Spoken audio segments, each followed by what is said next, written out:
자리에 앉으셔서 하나님의 말씀을 보겠습니다. 하나님의 말씀은 요한복음 12장 24절 말씀부터 26절까지의 말씀입니다.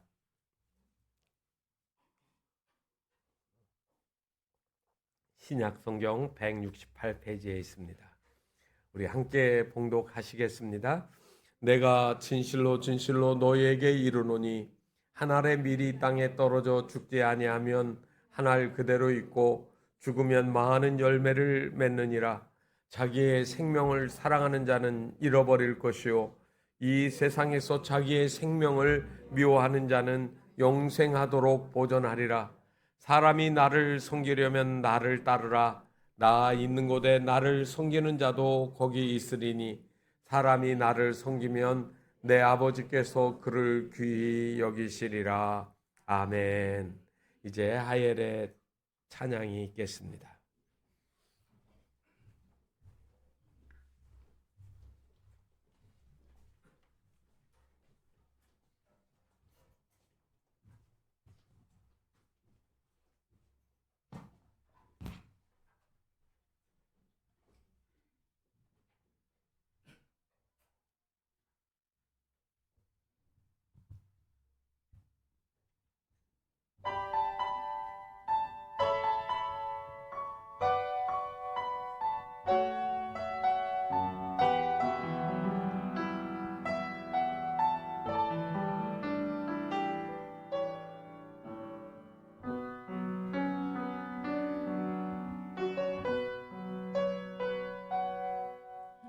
난 지극히 작은 자 죄인 중에 괴수 무익한 날 부르셔서 간절한 기대와 소망 부끄럽지 않게 십자가 전개 하셨네. 어디든지 가리라 주 위에 서라면 나는 전하리 그 십자가. 내 몸에 밴 십자가 그 보혈의 향기 온 세상 채울 때까지. 살아도 주를 위해 죽어도 주를 위해 사나 죽으나 난 주의 것. 십자가의 능력 십자가의 소망 내 안에 주만 사시는 것. 난 지극히 작은 자 죄인 중에 괴수 무익한 날 부르셔서 간절한 기대와 소망 부끄럽지 않게 십자가 전개 하셨네.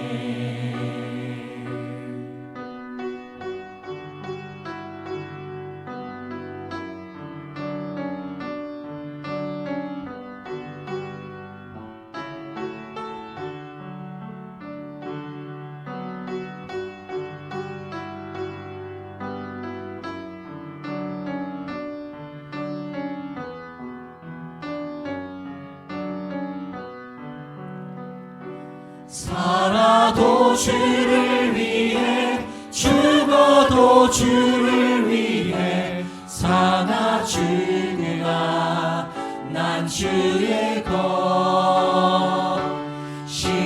십자가의 능력 십자가의 소망 내 안에 주만 사시는 것.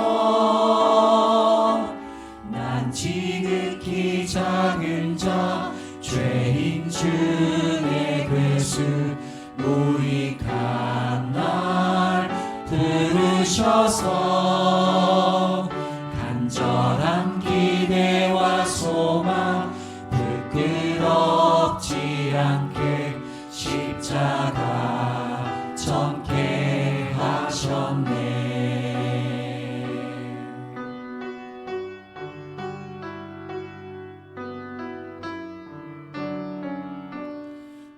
사랑 나의 십자가.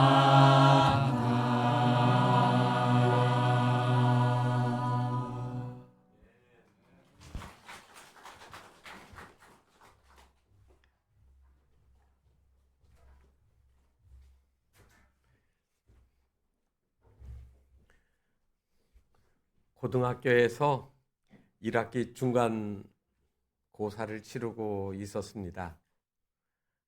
시험 시간이 끝나서 답안지를 회수했는데 맨 늦게 낸 학생의 시험지가 맨 위에 올라왔겠죠. 근데 선생님이 딱 보니까 달라요.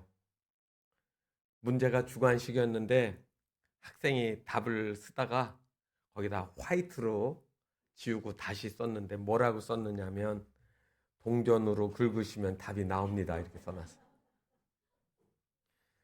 그걸 가지고 오면 선생님이 너털 웃음을 터뜨리고 이놈 봐라.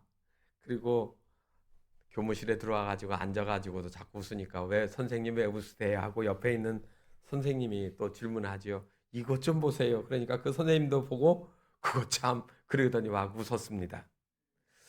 그런데 선생님이 그 시험지를 놓고 답안이 궁금하잖아요. 동전으로 긁어보라니까 긁을까 말까 하다가 한번 긁어보자 하고 동전 꺼내가지고 싹 조심해서 긁었어요. 그러더니 벌떡 일어나네. 에이씨 하고 나가는 거예요. 그래서 선생님이 아니 왜 갑자기 저렇게 화내고 나가시지? 그래 해가지고 그 답안지를 이렇게 보니까 뭐라고 써졌냐면 꽝 다음 기회에. 누가 만든 말인지 모르지만 제가 인터넷에서 읽었습니다. 그 학생이 문제에 대한 답을 몰랐겠죠. 그리고 그 학생은 아마 선생님한테 좀 혼나지 않았을까 싶습니다. 세상에 많은 사람들이 성경도 보고 예수에 대해서 이야기를 듣는데 예수님이 왜 십자가에서 돌아가셨습니까? 라고 물으면 거기에 대해서 잘 대답을 할 사람이 몇 분이나 있을까요? 예수님이 왜 죽으셨는지 그 질문에 대해서 오늘 우리가 답을 생각해 보려고 합니다. 요한복음 12장은 여러분 그 내용을 보게 되면 6월절 엿새 전에 그렇게 나왔습니다. 1절에 그렇게 나옵니다. 6월절 엿새 전 예수님이 무슨 일이 있었을까요? 요한복음 22장은 특별히 예수님의 마지막 순간들에 대해서 상당히 상세하게 길게 많이 기록하고 있습니다. 공생의 세 번째 30세에 예수님의 공생애가 시작이 돼서 3년까지 마쳤다고 하는 것을 우리가 성경에서 알게 되어지는데 6월절마다 예루살렘에 올라가신 거예요. 그래서 공생애가 3년이다 이렇게 이야기를 하고요. 그리고 오늘 이 12장에 있는 이야기는 공생애의 마지막 부분이라는 말입니다. 보통 여러분 그 예루살렘으로 가려고 하면 방법이 두 루트가 있습니다.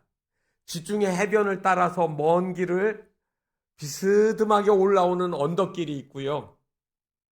가파르지만 지름길로 오려고 하면 요단강 쪽에서부터 여리고를 거쳐가지고 예루살렘으로 올라가는 길입니다. 급경사입니다. 그래서 여리고 이야기는 선한 사마리아인 비유가 여리고에서 예루살렘으로 가는 길에 강도 만난 사람 이야기도 그래서 나오는 겁니다. 어쨌든 예수님은 지금 여리고 쪽으로부터 올라와서 베다니, 다시 말하면 예루살렘에 들어가기 바로 전에 머물렀다가 그 다음날 들어가는 그 마을 이름이 베다니입니다. 베다니. 여러분 베다니라고 하면 거기에 유명한 사람이 있습니다. 나시입니다. 나사로가 살던 곳이지요. 그래서 나사로는 여러분 아시는 것처럼 죽었는데 예수님이 찾아오셔서 베드로를 다시 베드로에 나오라고 해서 살렸습니다.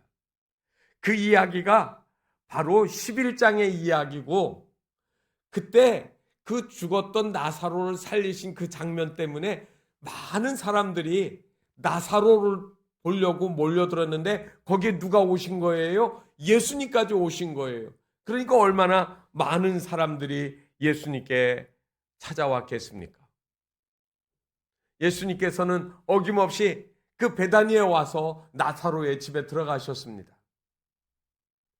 들어갔더니 사람들이 빽빽한데 그 집에 마리아가 오랫동안 조금씩 모아서 쌓아둔 향유 옥합을 가지고 와서 예수님 발에다가 깨트렸습니다.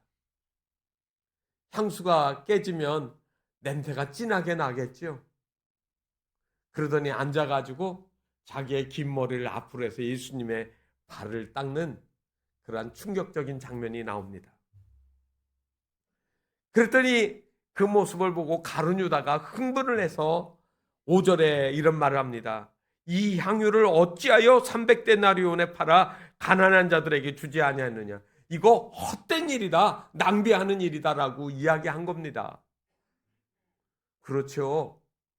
지금 가룟 유다가 그 향유 옥합 하나에 들어있는 그 향유의 가치를 300데나리온으로 썼습니다.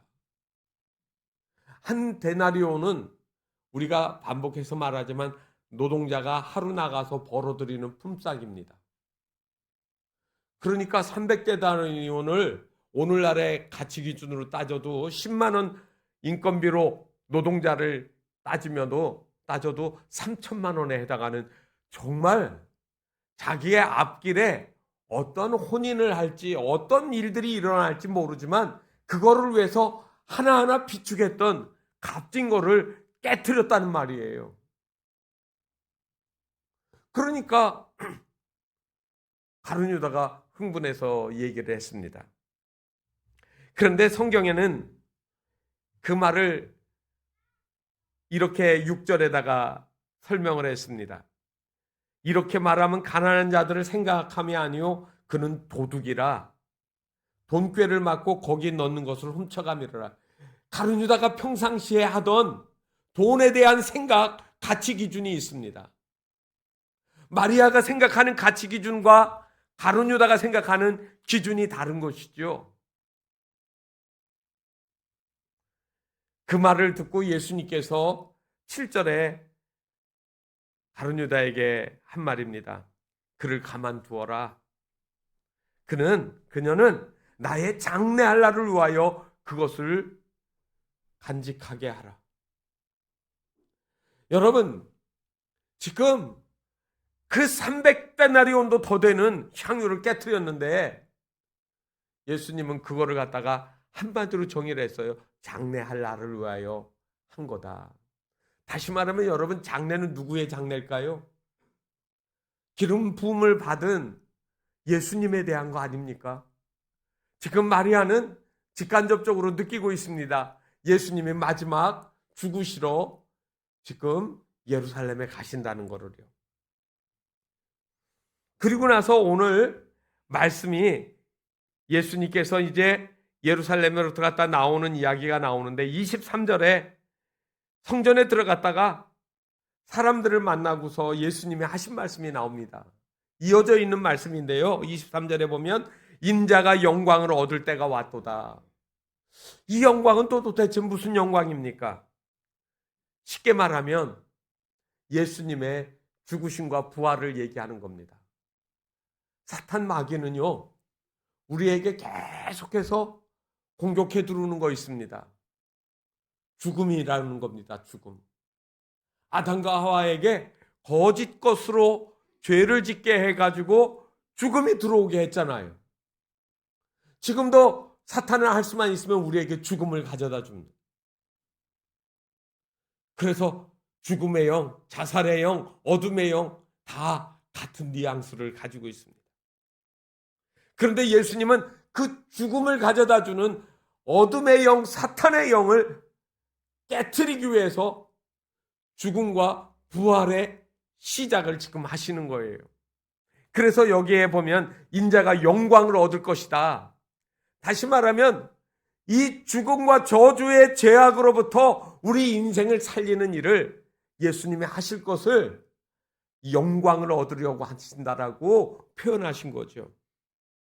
그러면서 그 이야기에 이어서 나온 이야기가 24, 25, 26절은 예수님의 영광스러움에 대해서 비유로 설명하신 겁니다. 그게 하늘의 비유입니다. 이 하늘의 비유가 우리의 마음을 열어주고 이제 고난주간과 그리고 부활주의를 맞이하게 되어지는 이 절기에 우리가 이 예수님의 죽으심, 부활, 그리고 영광스러운 승천까지를 우리가 같이 바라보는 그러한 시간이 되어지기를 바랍니다. 24절 말씀에 보면 예수님이 하신 말이죠. 내가 진실로 진실로 너희에게 말하노니. 여기 진실로라고 하는 말은 헬라어로 보게 되면 우리가 기도 끝날 때 하는 아멘이라는 말입니다. 아멘, 아멘 되어 있습니다. 이거는 바뀔 수 없는 진실이다. 절대로 바뀌지 않는다. 그 말이에요. 이건 분명한 사실이라는 거죠. 그러면서 한 말이 뭡니까? 한 알의 밀이 땅에 떨어져 죽으면 어떻게 해요? 많은 열매를 맺는단 말이에요.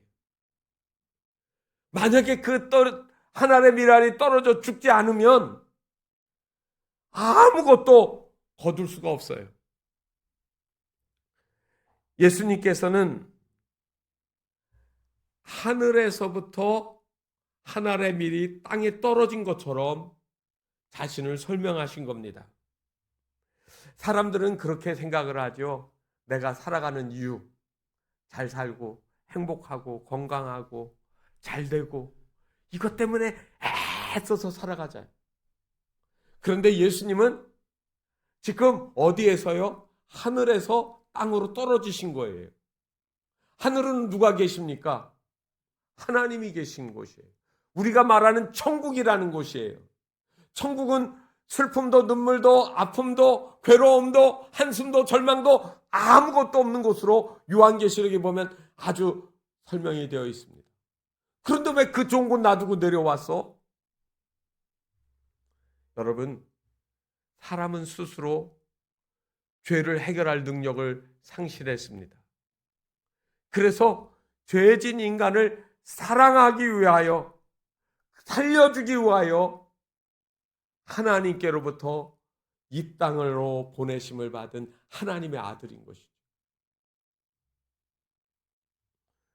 그래서 우리는 예수님이 땅에 떨어져라고 하는 이 말 24절의 내용상으로 보면 여러 가지 설명을 하지만 땅에 떨어져라고 하는 말은 하늘에서 땅으로 내려오신 것을 말하는 겁니다. 예수님이 오셔가지고 그러면 이 땅에서 환영을 받으셨을까요? 환영 못 받았습니다. 고향 사람들이 예수님 오면은 더 인정하지 않았습니다. 저거 나사렛 목수 요셉의 아들이야. 나는 저 아이가 어떻게 큰지 다 알고 있어. 환영하지 않아요. 그 인자라고 인정을 하지 않는 거죠. 그리고 태어난 것도 살아가는 것도 갈릴리 나사렛. 여러분 성경에 보면 나사렛에서 무슨 선한 것이 나랴 그러거든요.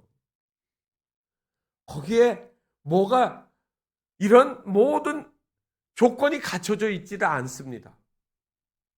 여기에서 스스로 노력해가지고 어떤 자리에 올라가는 것은 있을 수 없는 그러한 나사렛입니다. 한마디로 태어나서부터 30세까지 노동을 해야 먹고 살 수 있는 그러한 곳이었습니다. 그리고 세상 사람들이 얘기하는 갈릴리 촌동네 촌뜨기로 살아나는 겁니다. 이사야서 53장 2절에 보면 이 예수님에 대해서 미리 예언한 말씀이 나옵니다. 그는 주 앞에서 자라나기를 연한 순 같고 마른 땅에서 나온 뿌리 같아서 고운 모양도 없고 풍채도 없은즉 우리가 보기에 흠모할 만한 아름다운 것이 없도다. 외적으로 보면 아무것도 없는 거예요. 그런데 여러분, 여기 아주 중요한 이야기가 나옵니다. 바로 이 미랄 안에 뭐가 있느냐면 생명이 있는 겁니다.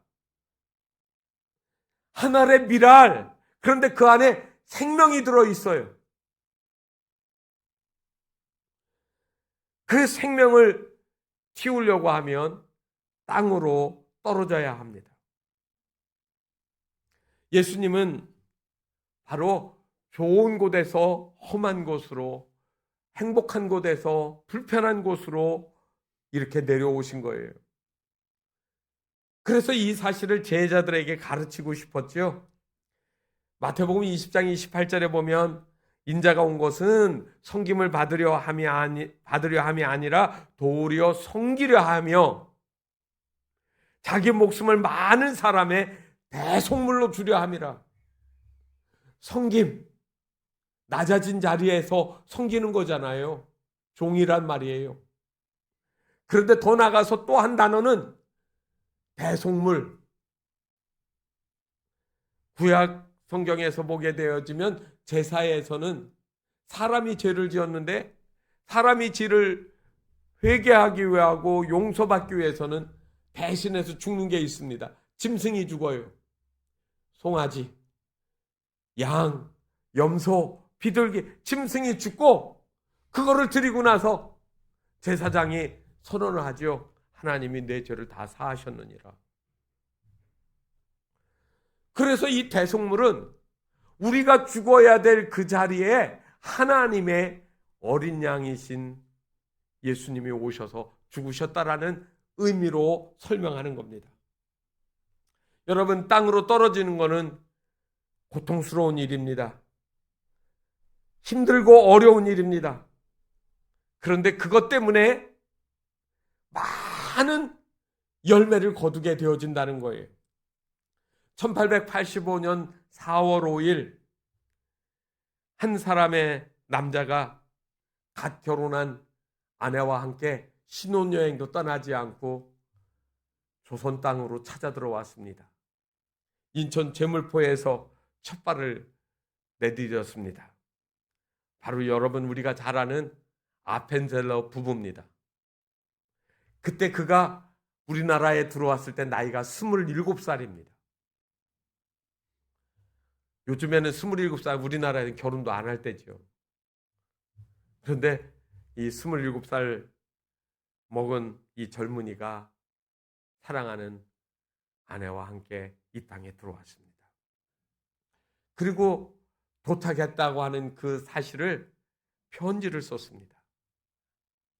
우리는 부활절에 이곳에 왔습니다. 죽음의 철장을 깨뜨리신 예수님께서 이 땅에 있는 많은 사람들에게 그들을 사로잡고 있는 사슬로부터 풀어주시는 일을 우리가 이 땅에서 잘 감당할 수 있게 해주십시오. 기도해 주세요라고 편지를 보냈습니다. 그리고 그는 열심히 이 땅 여기저기를 돌아다니며 복음을 전했습니다. 조선 땅에 와서 17년째 되는 1902년 6월 성경 번역자 모임으로 해서 인천에서 배를 타고 목포로 내려가는 길이었습니다. 성경 번역에 도움이 되는 조한규 씨와 방학으로 고향 목포로 내려가고 있던 이화 학당의 한 여학생을 대동하고 배를 탔습니다. 그런데 그 배가 남쪽으로 내려가던 중 군산 앞바다 50도 근처에서 다른 배와 충돌을 했습니다. 배가 침몰하게 되어진 거예요. 아펜셀러는 본래 수영도 잘하고 건강한 사람입니다. 게다가 그 배의 1등석을 타서 배에서 뛰쳐나오기도 제일 쉬운 자리에 있었습니다. 그랬는데 이 아펜셀러에게는 3층 3등실에 있던 그 이화 학당의 여학생을 생각을 해서 구하러 배 밑으로 들어가게 됩니다. 그때 그의 나이가 44살. 그리고 그 배에서 나오지 못하고 죽었습니다.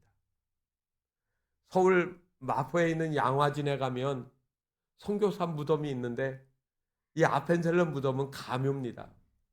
그의 시신은 인천 군산 앞바다 그 바다에 그대로 가라앉고 찾지를 못했습니다.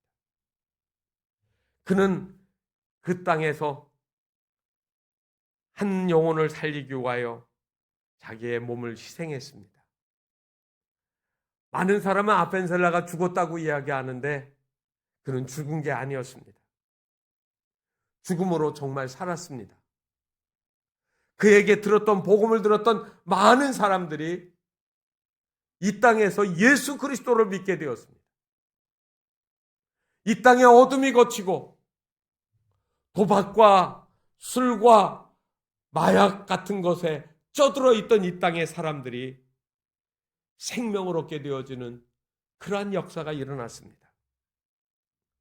누군가가 죽어서 희생했는데 거기에서 많은 열매가 태어나는 겁니다. 자녀들이 잘 자라나려고 하면 자녀에 대하여 부모가 얼마나 희생하는지 모릅니다.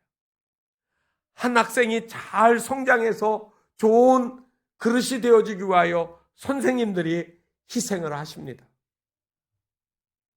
교회는 한 영혼이 잘 살아나기 위하여 많은 성도들이 같이 희생을 하고 돌보고 키워주는 겁니다. 교회에는 바로 이 하나의 미랄이 있어야 영혼을 살리는 역사가 일어나게 되어지는 겁니다. 떨어진 이 하나의 미랄은 어떻게 되었을까요? 땅 속으로 들어가는 겁니다. 사람들에 의해서 짓밟히고 그리고 어두운 땅 속으로 들어갑니다. 그리고 그 가지고 있던 형체가 허물어집니다. 예수님께서도 죽음의 자리에 들어가셨어요.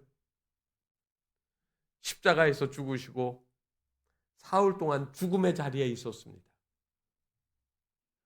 보통 의사들이 사망 선고를 내릴 때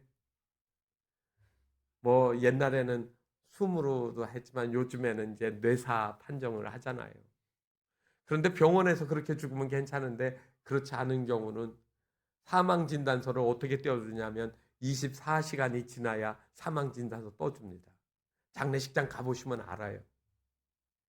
24시간 지나면 다시 소생할 수 없다라고 인정하는 겁니다.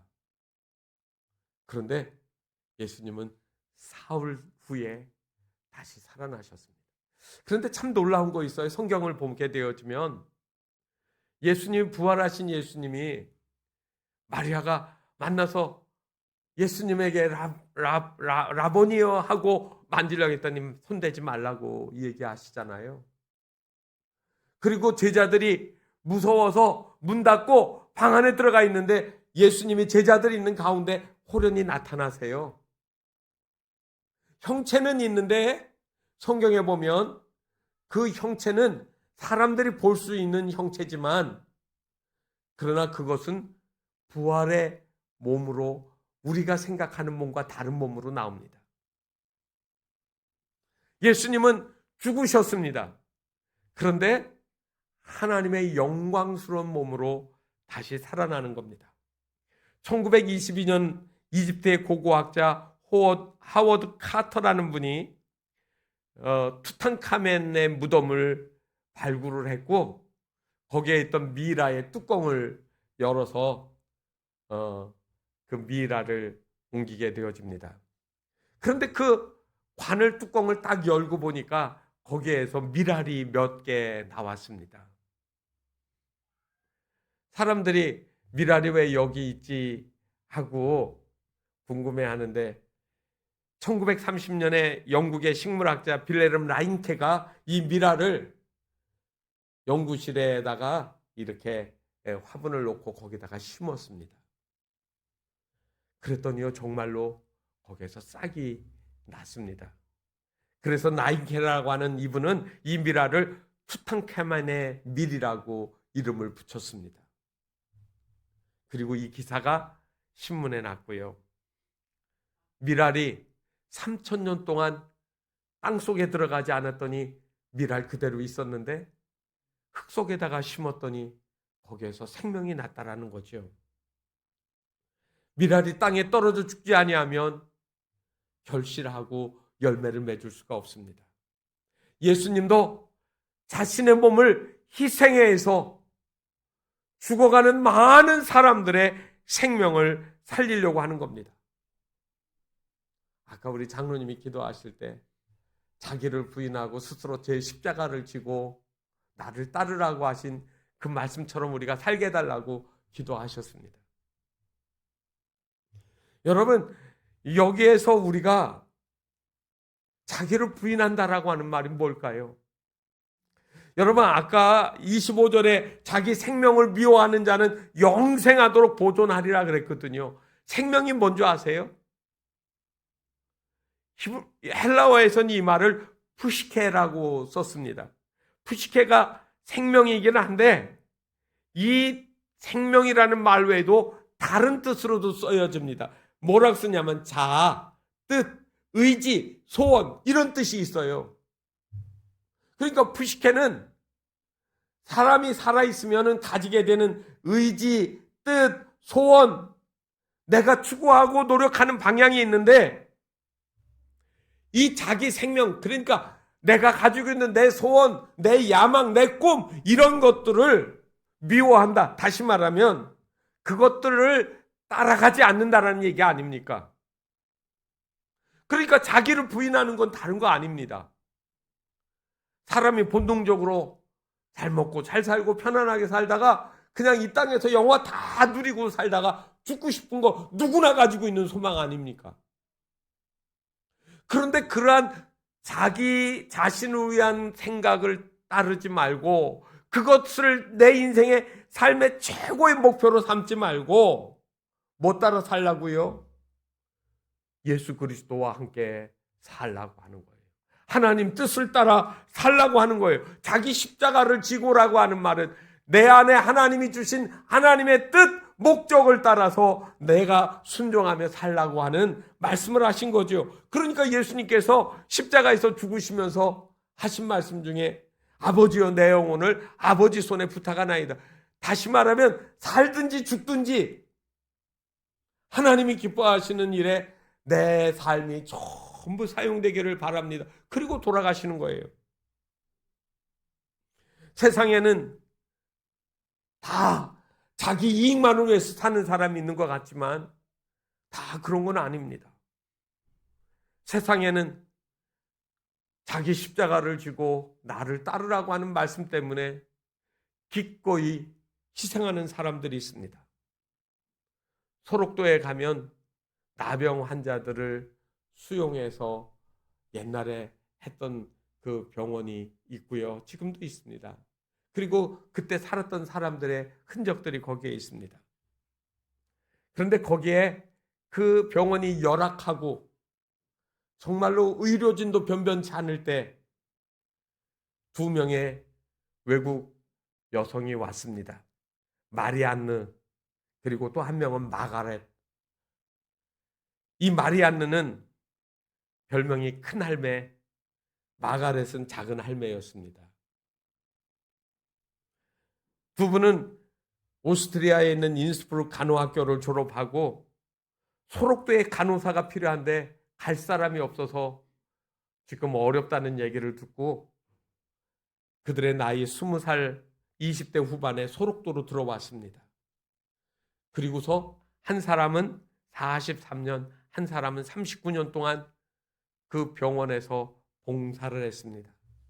거동이 불편한 사람들은 옆에서 부축해주고 붕대를 감았던 손에 붕대를 풀고 약을 발라주고 그리고 그들의 손을 치료해주는 일을 그거를 마다하지 않고 다 했습니다. 그랬는데 나이가 드니까 점점 몸이 불편해지거든요. 거동이 힘들어져요. 2005년 11월 22일 어느 날 간호사 이 두 분 할머니들이 보이지 않는 겁니다. 그래서 사람들이 가서 방문을 두드리고 보니까 깔끔하게 정리되어진 그 방 안에 편지가 하나 써져 있습니다. 이제는 여러분들과 함께 있고 싶지만 우리의 몸이 불편해서 오히려 짐이 되는 것 같습니다. 그리고서 아무도 모르게 두 간호사가 가방을 들고 그곳을 떠나서 자기의 고향 오스트리아로 돌아갔습니다. 그들은 병원에 있는 동안에 돈을 벌기 위해 온 것도 아니고 기꺼이 설명할 수 있는 건 딱 하나예요. 그리스도의 분부와 명령을 따라서 거기 와서 그들을 위해서 힘썼습니다. 자기들을 돕고 있던 오스트리아의 후원자들의 도움을 받아서 소록도에 있다가 완치 판정을 받고 떠나가는 사람들의 재활 비용에 돈을 주머니에 넣어주어가면서 그들을 섬겼습니다. 세상에는 자신만을 위해 사는 것이 아니라 바로 자기를 희생하고 땅속에 파묻혀 죽어서 허물어지는 그 모습처럼 살다가 가는 분들이 있습니다. 테레사 수녀가 그랬고 슈바이처가 그랬습니다. 리빙스턴이 그랬습니다. 우리나라의 장기려 박사님이 그랬습니다. 자기의 생명을 아끼지 아니하고 값어치 있는 일에 기꺼이 살아갔던 사람. 내 뜻을 내려놓으면 죽는 줄 알고 끝까지 움켜쥐고 살려고 하는 사람들에게 예수님은 하늘 영광을 버리고 자신의 몸을 헐어버려서 희생하셨던 겁니다. 26절 오늘 말씀해 보면 예수님께서 이런 말씀하셨습니다. 사람이 나를 섬기려면 나를 따르라. 나 있는 곳에 나를 섬기는 자도 거기 있으리니. 이 말이 무슨 말일까요? 예수를 따르는 삶의 결과의 영광스러움을 보여주는 겁니다. 하나님 나라 천국이 있다라고 하는 겁니다. 죽음으로 끝나지 않고 여러분 하나님의 영광스러운 그 자리에 들어가는 그 모습을 보는 거예요. 예수님 한 분만 부활해서 승천하신 것이 아니라 내가 가는 것처럼 너희도 거기 있을 것이라고 말씀하시는 겁니다. 중앙아프리카에서 선교하던 조제 아틀레이라고 하는 젊은 선교사가 있었습니다. 보통은 총을 가지고 있는데 이제 밀림지대에 살다 보면 사자들도 나오고 맹수들이 나오면 물리치기 위해 가지고 권총을 차고 있었습니다. 그런데 갑자기 원주민들이 창과 몽둥이를 들고 와서 이 선교사님을 해코지하려고 합니다. 그랬는데 순간 그 선교사님이 주머니에 그 권총 지갑에 있던 총을 손에 잡으려고 했다가 손을 풀어서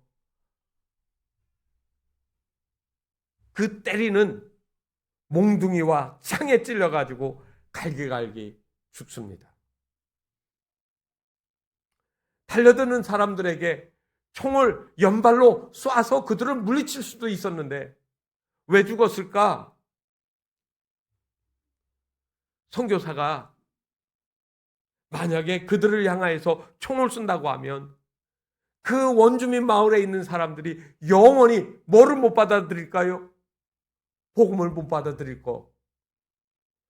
그래서 그는 끝까지 방아쇠를 당기지 않고 그리고 그들에게 맞아서 사지가 찢기며 비참하게 죽는 것을 택했습니다.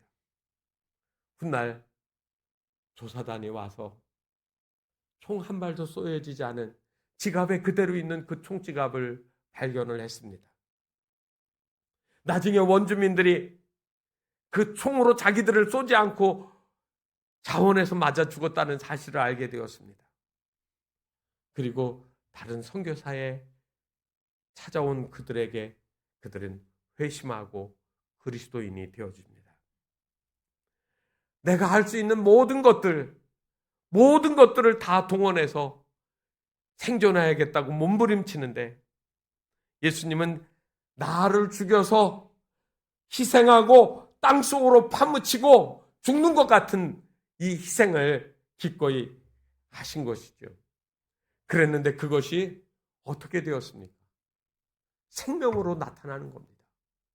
한 알의 밀알이 떨어져 죽으면 거기에서 많은 싹이 일어납니다.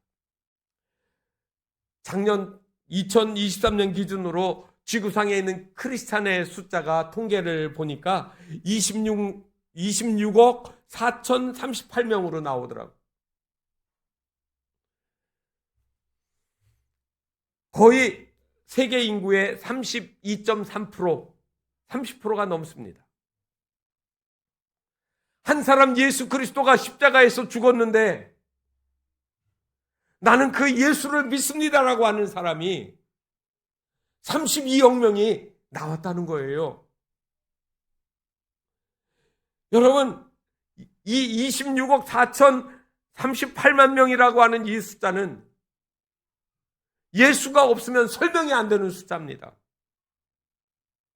한 알의 밀알이 땅속으로 떨어져서 자기를 희생했더니 거기에서 땅을 헤치고 그리고 그 싹이 나와서 줄기가 자라고 그리고 꽃이 피고 열매를 맺는 결실을 보게 되어진 겁니다. 여러분, 우리 그리스도인들 어떻게 살아야 될까요? 나는 정말 나를 희생할 수 있을까요? 어떻게 해야 될까요? 이게 어떻게 가능한 일입니까? 답이 있습니다. 바로 십자가입니다. 여러분들이 잘 아는 평화의 기도란 성 프란시스코라고 하는 성자가 있습니다. 어느 날 우물에서 물을 길고 그거를 운반하는 하인이 물을 푸는 모습을 물구멍이 바라보고 있었습니다.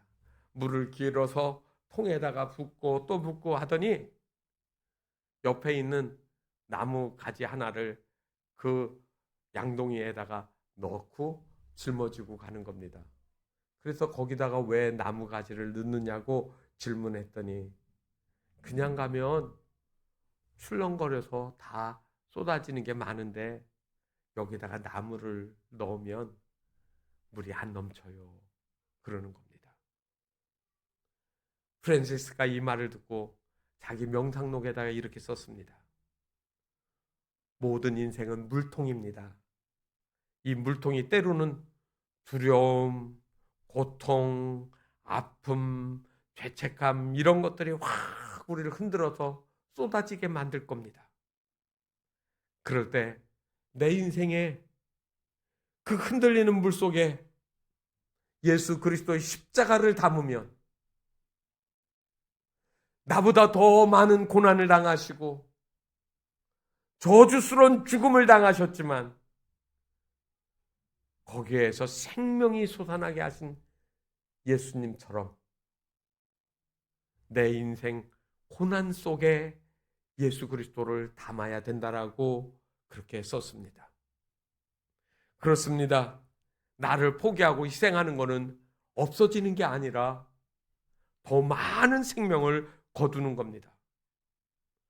여러분, 매년 똑같은 부활절이 가까이 다가오고 우리는 축제로 결혼을 나누어 가지고 예수님 부활하셨습니다 얘기하는데 그 부활을 이야기하려고 하면 한 알의 밀알이 썩어져 죽는 이 사건을 우리가 인정하고 받아들여야 됩니다. 죽음으로 더 많은 열매를 맺은 그 예수님 삶을 우리도 따라가는 이 한 알의 밀알의 교훈이 우리에게 깨달아지고 그리고 우리의 삶에서도 실천적으로 나타날 수 있기를 주님의 이름으로 축원합니다. 이 시간 생명의 주여 면류관 받으시옵소서. 날 위해 쓰신 십자가 나 기억합니다. 우리의 희생 그리고 우리의 헌신이 이 찬송 속에 나타나기를 바랍니다.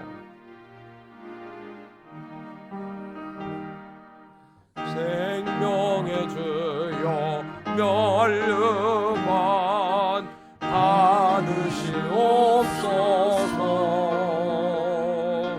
날 위해 쓰신 것이건 나 기억합니다. 저 겟세마네 기도를 늘 기억하게 하시고 그 십자가의 은혜로 날 인도하소서. 누셨던 무덤 내게도 보이시옵소서. 잠드신 동안 전사가 굳게 뛰시었네. 저 겟세마네 기도를 늘 기억하게 하시고 그 십자가의 은혜로 날 인도하소서. 마리아처럼 새벽에 주께로 갑니다. 빈 무덤 내게 보이사 날 가르치소서. 저 겟세마네 기도를 늘 기억하게 하시고 그 십자가의 은혜로 날 인도하소서. 고난의 잔을 날 위해 담아셨나이다. 나 항상 나의 십자가 감당케 하소서. 저 겟세마네 기도를 늘 기억하게 하시고 그 십자가의 은혜로 날 인도하소서. 하늘의 미랄이 썩어 죽지 아니하면 많은 열매를 맺을 수 없다고 했습니다. 하나님, 내 인생의 고난이, 내 아픔이, 내 슬픔이 내가 그리스도 예수를 더 많이 사랑하는 기회가 되게 해달라고 우리가 기도할 수 있어야 합니다. 고난이 나를 사랑하시는 하나님의 또 다른 방법이신 것을 알게 하셔서 이 고난 끝에 하나님의 영광이 우리의 삶을 통해 드러나게 하시고 그것이 복음의 증거가 되게 해달라고 우리가 기도할 수 있어야 합니다. 이 시간 함께 주님이 하늘의 미랄이 되신 것처럼 내 살아가는 곳에서 나도 하늘의 미랄이 되어 많은 열매를 거둘 수 있게 해달라고, 내 삶의 교훈이 그리스도 예수의 본을 본받아 살아가는 것이 되게 해달라고 함께 기도하시겠습니다. 나를 위하여 십자가에서 피 흘려 죽으신 우리 주님을 이 시간 묵상하고 기도합니다. 사순절에 하늘의 미랄이 되어 우리에게 영원한 생명이 되어 주신 예수님을 묵상합니다. 오 주님, 그동안 우리는 땅에서 누리는 평화와 그리고 부요함과 자랑과 영광스러운 것들이 삶의 목표였다라고 하면, 이제는 예수님이 우리에게 분부하신 스스로 자기 십자가를 지고 그리고 나를 따르라고 하는 것처럼 자기 생명을 미워하면 많은 열매를 얻게 되어질 것이라고 하는 그 말씀처럼 내 뜻을 따르고 살고 관철하기 위하여 사는 것이 아니라 주의 뜻을 따라 순종하며 믿음의 길을 걸어가는 우리 모두가 되어줄 수 있도록 은혜 내려 주시옵소서. 지금도 환난을 당하고 어려움을 당하는 우리 교우들, 하나님 아버지, 저들의 삶 속에서 하나님의 교훈이 저들에게 용기가 되고 영원한 소망이 되게 하여 주옵소서. 하나님 아버지, 그리하여 마지막 앞에 주님 앞에 설 때 내 희생이 헛되지 아니하고 내 고난이 헛되지 아니하였음을 하나님 앞에 드러내놓고 감사하며 찬미하고 나갈 수 있는 저희들이 되게 하여 주시옵소서. 예수 그리스도의 이름으로 기도하옵나이다. 아멘.